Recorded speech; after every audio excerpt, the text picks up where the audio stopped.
আসসালামু আলাইকুম এভরিওয়ান, কেমন আছেন আপনারা সবাই? আশা করি ভালো আছেন। আলহামদুলিল্লাহ আমিও ভালো আছি। তো আরেকটি নতুন ভিডিও নিয়ে আপনাদের সঙ্গে হাজির হলাম। আশা করি আজকের ভিডিওটি আপনাদের ভালো লাগবে। তো আজকের ভিডিওটা আমি বিকালবেলা হঠাৎ করেই শুরু করে দিলাম। আজকে তেমন কিছু ভিডিও করার ইচ্ছাও ছিল না, কিন্তু মনে হলো যে না, এইটুকা মুহূর্ত আপনাদের সঙ্গে একটু শেয়ার করি আর আমার স্মৃতির জন্যও রেখে দিই। তো আজকে আমার মেয়ের রেজাল্ট দিয়েছে। আপনারা তো বেশ কিছু ভিডিওতে লক্ষ্য করেছেন যে আমার মেয়ের পরীক্ষা চলতেছিল, সেগুলো তো ভিডিও আপনাদের সঙ্গে শেয়ারও করেছি। তো আজকে আমার মেয়ের পরীক্ষা শেষ হওয়ার এক সপ্তাহ পর রেজাল্টটা দিয়ে দিল।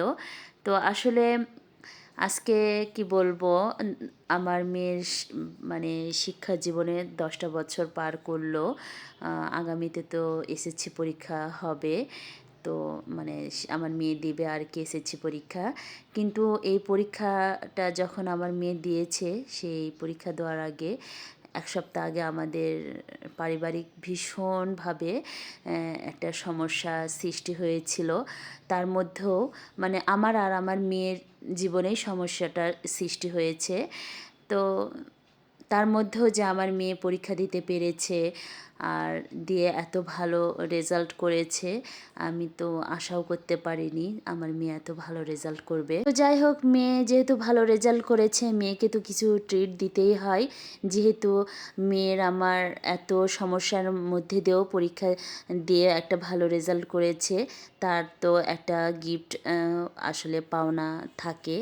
বা যদি গিফট না দিই আমারও খুব খারাপ লাগবে, বা ট্রিট না দিই। তো মেয়েকে বললাম, বাবু কী খাবে বলো, বা কী নিতে চাও? তো মেয়ে তো টেনশানে, মানে রেজাল্টের টেনশানে আজকে সারাদিন কিচ্ছু খায়নি। একেবারে হাত পা ঠান্ডা হয়ে আসছিল। যদিও মাসাল্লাহ আমার মেয়ে পড়াশোনায় ভালো, তারপরও একটা টেনশান কাজ করে, কারণ এই 10টা বছর মানে শিক্ষা জীবনে আলহামদুলিল্লাহ আমার মেয়ে কখনো খারাপ রেজাল্ট করেনি। এবার যেহেতু সমস্যা ছিল, একটা পারিবারিক সমস্যার মধ্যে দিয়ে পরীক্ষা দিয়েছে, সেহেতু একটা তো খারাপ হওয়ার চান্স থেকেই গিয়েছে। যেহেতু মেয়ে আমার পরীক্ষা দিয়েছে, তখন আমি বলেছিলাম, বাবু যদি রেজাল্ট খারাপও হয় তো হোক, তুমি মানে টেনশন করো না, যেমন হয় হবে, আমি খারাপ হলেও আমি তাতে কষ্ট পাবো না। তো যাই হোক, মেয়ে আমার পুরাপুরিভাবে ভালো দেওয়ার চেষ্টা করেছে এবং আলহামদুলিল্লাহ ভালোও দিয়েছে। তো সেজন্য মেয়েকে নিয়ে চলে আসলাম ট্রিট দেওয়ার জন্য কাচ্চি ভাইয়ে। আর আমি তো ভেবেছিলাম শুধু মেয়েকেই খাওয়াবো, আমি খাবো না, তেমন খেতে ইচ্ছাও করছিল না। কিন্তু মেয়ে তো নাছোড়বান্দা, আমাকে ছাড়া কিছুতেই খাবে না, বলছিল না শুধু আমি খাবো আর তুমি বসে বসে দেখবা বা খাবা না, সেটা তো হয় না। আর এখানে কাচ্চি ভাই তো এই কাচ্চি মানে ভারী খাবার ছাড়া হালকা কোনো খাবার মানে পাওয়াও যায় না। তো বাধ্য হয়ে আমিও একটা মেয়ের মন রক্ষা করতে নিয়ে নিলাম কাচ্চি। তো যাই হোক, মেয়ে আর আমি দুইজনে তো কাচ্চি আসার সঙ্গে সঙ্গে মানে খাওয়াও শুরু করে দিলাম। মেয়ের নাকি খুবই ক্ষুধা পেয়েছিল। আসলে সারাদিন ও অনেক টেনশন করেছে, আমাকে সেটা বলছিল যে মাম্মি আমি এত দিন পরীক্ষা দিয়েছি, আজকের মতন টেনশন আমার কোনো দিনও হয়নি, আমি পাশ করব না ফেল করব। যদিও এটা ওর টেস্ট পরীক্ষা হচ্ছিল, আর এই টেস্ট পরীক্ষাটা স্কুলের জন্য অনেক গুরুত্বপূর্ণ ছিল। যদি আল্লাহ না করুক কোনো রকমভাবে খারাপ হয়েও যায়, তাহলে মানে গার্ডিয়ানকে ডাকবে, অপমান করবে, এসব নিয়ে মেয়ে অনেক টেনশন করছিল। যদিও আমার তো বিশ্বাস ছিল মেয়ের উপর যে খারাপ হবে না, কিন্তু ওই তো প্রথমেই বললাম যে আমাদের তো অনেক বড় একটা মানে পারিবারিক ঝামেলা ছিল, তার মধ্যে দিয়ে মেয়ে আমার পরীক্ষা দিয়েছে। তো এ কথাটা বারবার বলেও যেন আমি মানে কি বলবো, বলা শেষ হচ্ছে না। মানে আমি তো কতবার যে মেয়েকে আদর করেছি আর বলেছি, বাবু আমি খুবই খুশি হয়েছি, যদি আল্লাহ না করুক খারাপও হতো তবুও আমি কিছু মনে করতাম না বা কষ্ট পেতাম না। তো যাই হোক, এত কিছুর মধ্যে দিয়ে তো সব কিছু আলহামদুলিল্লাহ ভালোই চললো।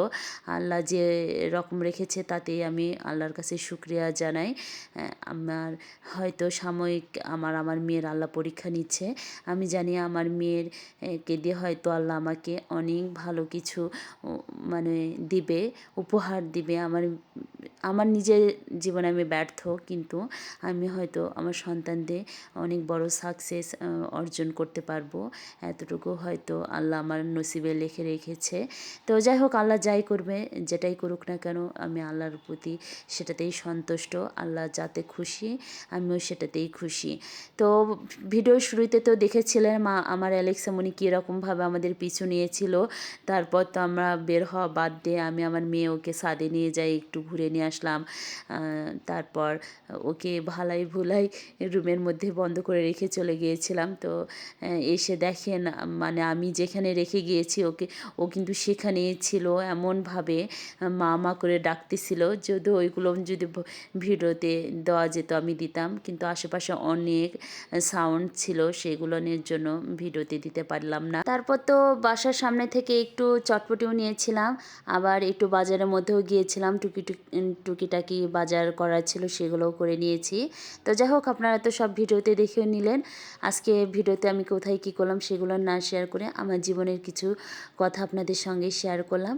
তো যাই হোক, আমার যদি কোথাও ভুল হয়ে থাকে কোনো কথাতে, তো আপনারা সবাই ক্ষমার দৃষ্টিতে দেখবেন। আর আমার ভিডিওটা যদি ভালো লাগে অবশ্যই একটি লাইক দিবেন।